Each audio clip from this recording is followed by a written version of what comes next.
Pemirsa, 1.271 pegawai KPK resmi menjadi aparatur sipil negara hari ini. Pegawai KPK diingatkan agar membela kepentingan rakyat di atas kepentingan pribadi dan kelompok dalam memberantas korupsi. Sebagai perwakilan Ketua Komisi Pemberantasan Korupsi Firly Bahuri melantik Sekjen KPK Cahya Hardianto Harefa dan Deputi Bidang Pencegahan dan Monitoring Pahala Nainggolan. Keduanya pun disumpah menjadi pegawai negeri sipil. Setelah membaca sumpah, keduanya menandatangani sumpah jabatan PNS dan fakta integritas.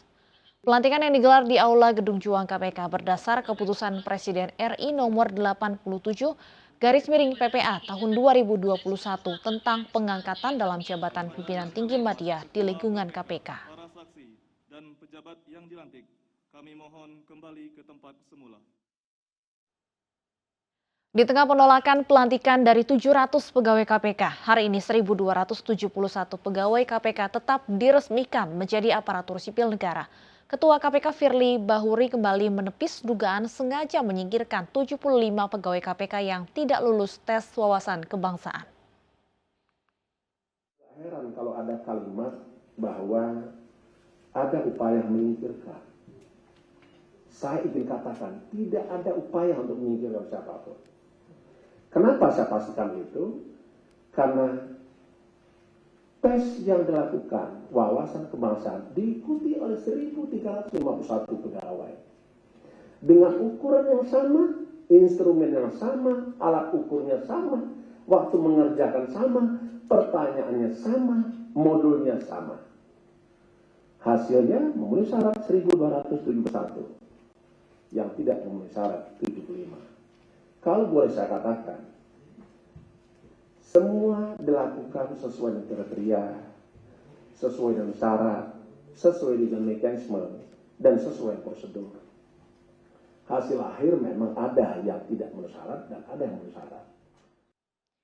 Sementara itu, massa berunjuk rasa di depan Gedung Merah Putih KPK saat pelantikan pegawai anti rasuah tersebut menjadi ASN. Massa terbagi atas dua kelompok, yaitu kontra penonaktifan 51 pegawai dan massa yang mendukung KPK. Massa pengunjuk rasa berasal dari sejumlah organisasi kepemudaan yang menyuarakan tuntutan mereka di depan gedung KPK. Massa pro Ketua KPK meminta agar tetap fokus pada kinerja KPK dan tidak terganggu dengan penonaktifan 51 pegawainya. Sementara massa kontra menuntut agar Ketua KPK Firly Bahuri segera mundur dari jabatan atas kejadian yang menerpa lembaga anti rasuah. Aksi penyampaian pendapat pada siang tadi dijaga ketat personil gabungan. Maka sudah barang tentu otaknya dibawa kaki kawan-kawan.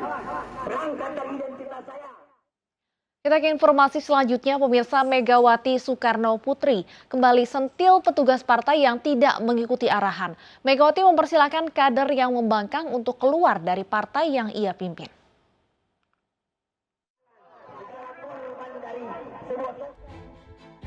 Saat meresmikan 25 kantor partai baru di tingkat Dewan Pengurus Daerah dan Dewan Pengurus Cabang, Megawati kembali menyindir kadernya. Megawati menegaskan bahwa jika kadernya tidak ingin mengikuti perintah partai, maka dipersilahkan untuk mundur. Ia meminta petugas partai tidak mementingkan kepentingan pribadi di atas kepentingan partai. Kalau tidak mau jadi petugas partai, saya tidak ngomongi lagi anggota partai, petugas partai, artinya yang diberi tugas oleh partai, out, begitu aja, mundur, jangan lagi. Orang yang kemarin toh saya cerita ada toh kasus saya pecat, nah baru udah limpangan nggak jelas. Seruan Megawati dikaitkan pada kadernya yang menjabat Gubernur Jawa Tengah Ganjar Pranowo. Dugaan menguat karena saat acara partai di Jawa Tengah Ganjar tidak diundang. Bahkan Ketua Bapilu PDIP Bambang Wuryanto secara terbuka menilai Ganjar terlalu berambisi menjadi capres di 2024.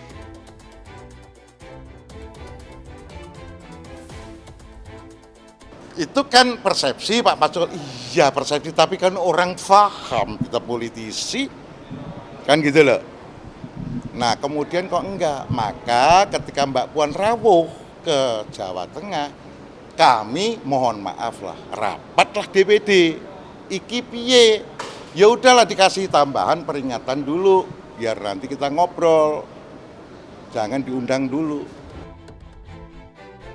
Di tengah tekanan, kelompok relawan bernama Ganjaris menuju Indonesia mendeklarasikan diri mendukung Ganjar Pranowo sebagai calon presiden 2024.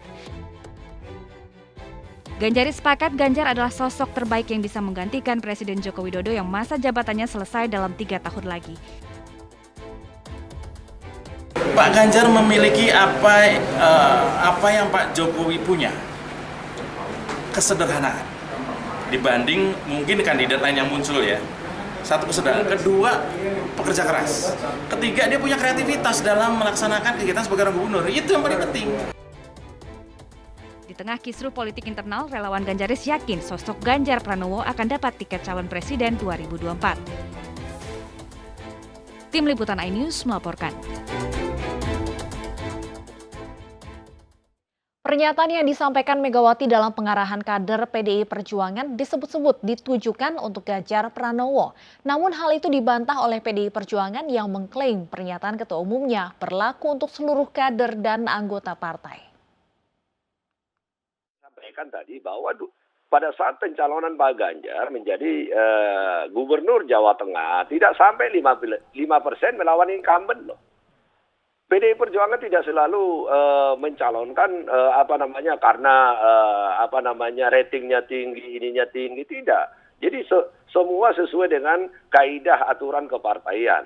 Tetapi yang saya mau sampaikan sekarang ini kan karena teman-teman ini yang meramaikan. PDI Perjuangan kompak kok.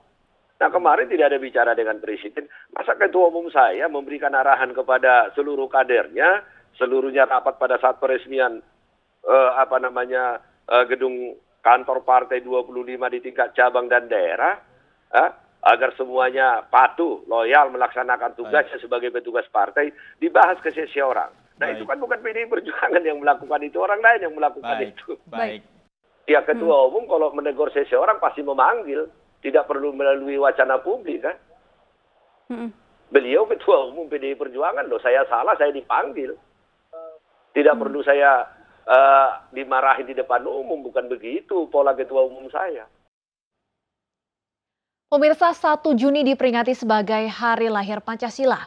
Upacara Hari Peringatan Pancasila tahun ini digelar dengan menerapkan protokol kesehatan. Penghormatan kebesaran. Bertempat di Istana Bogor, Presiden Joko Widodo menjadi inspektur upacara peringatan Hari Lahir Pancasila. Pada upacara kali ini, Presiden mengenakan baju tanah bumbu dari Kalimantan Selatan. Dalam pidatonya, Presiden mengajak warga agar tetap mengamalkan nilai-nilai Pancasila dalam menghadapi perkembangan global. Pancasila tidaklah semakin ringan. Pancasila telah menyatu dalam kehidupan kita sepanjang Republik Indonesia ini berdiri. Namun, tantangan yang dihadapi Pancasila tidaklah semakin ringan.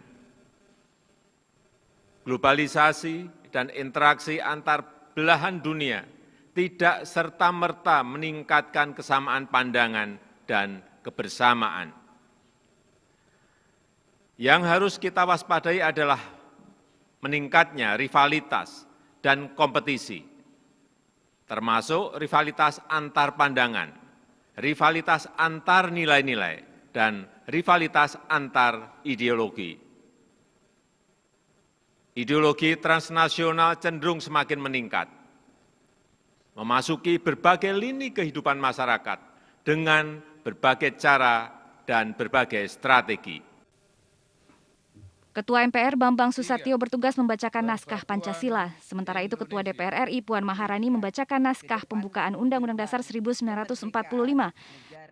Dalam upacara yang digelar pagi tadi, peserta menerapkan protokol kesehatan dan peserta upacara lainnya hadir secara daring. Tim Liputan iNews melaporkan. Kerumunan pengunjung di Sunter dibubarkan petugas. Usai jeda kami hadirkan informasi selengkapnya.